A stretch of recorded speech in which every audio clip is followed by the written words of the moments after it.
The sands of Giza hold many secrets. Ancient tombs lie beneath the dunes. Stories whisper of curses and forgotten gods. But none are as haunting as the legend of the lost priestess. Her tomb, they say, lies hidden in the shadow of the Great Pyramid. Locals speak of it with fear in their eyes. They tell tales of those who dare to disturb its slumber. None who enter, they say, ever return. The desert wind carries these stories like grains of sand. They swirl around the base of the pyramid. They obscure the entrance to the lost tomb.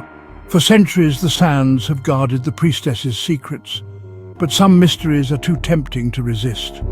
The lure of the unknown can be a powerful force. Nebet-Ra was her name. She served as a high priestess in the court of a mighty pharaoh. Her beauty was legendary. It was said to rival even that of the gods themselves. Nebet-Ra possessed a gift, a connection to the divine. She could speak with Ra, the sun god. She sought his wisdom. She ensured the prosperity of Egypt. But one day, Nebet-Ra vanished. She disappeared without a trace. Some whispered of betrayal and a jealous heart within the palace walls. Others claimed she had angered the gods. They believed she was taken as punishment, but the truth of her fate remained an enigma. It was lost to the sands of time. Hatem scoffed at such tales. A young archaeologist, he placed his faith in logic and reason. Curses were for the superstitious, he believed. They were nothing more than ancient folklore. Hatem sought tangible evidence, proof of the past that lay buried beneath the desert. The legend of Nebet-Ra intrigued him. He yearned to uncover the truth behind her disappearance. When rumors of a hidden tomb reached his ears, he felt a surge of excitement. Could this be the resting place of the lost priestess? Ignoring the warnings of the locals, Hatem assembled a small team. He was determined to find the tomb and uncover its secrets. His skepticism would be his guide, or so he thought. After weeks of searching, they found it. The entrance to the tomb lay hidden beneath centuries of sand and debris. An air of anticipation, of nervous energy, crackled amongst the team. But Hatem felt only exhilaration. He had been right. The legends were true. As he brushed away the last of the sand, he noticed inscriptions carved into the stone lintel above the entrance, hieroglyphs, faded but menacing. He recognized the symbols for warning and death. A chill went down his spine, but he quickly dismissed it. These were just scare tactics, he told himself, meant to deter grave robbers. Determined to press on, Hatem ignored the prickling unease at the back of his mind. He ordered his team to begin excavating the entrance. The tomb awaited.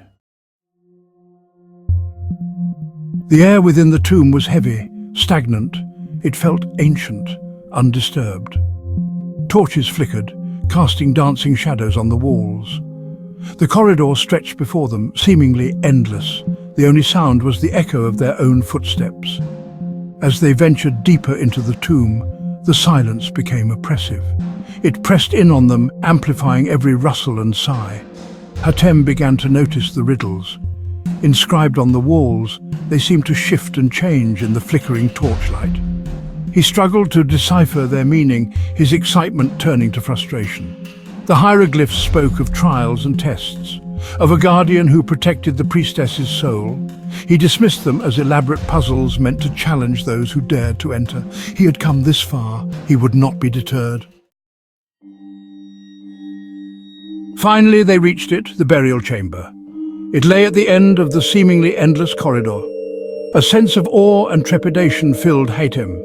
He had found it, the tomb of the lost priestess.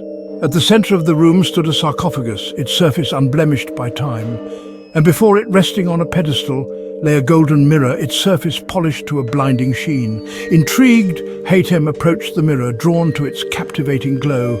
As he gazed into its depths, the reflection staring back at him was not his own. It was the face of a woman. Her eyes, rimmed with kohl, seemed to burn with an eerie light. They held both sorrow and fury. It was Nebet-Ra. Hatem stumbled back, his blood turning to ice. The torch slipped from his grasp, plunging the chamber into darkness. He heard his name being called, but the voice seemed to come from everywhere. He turned to run, but the corridor seemed endless. The walls were closing in. He was trapped.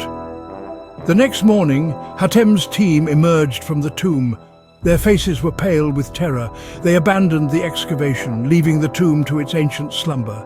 Hatem was never seen again, lost to the sands of time.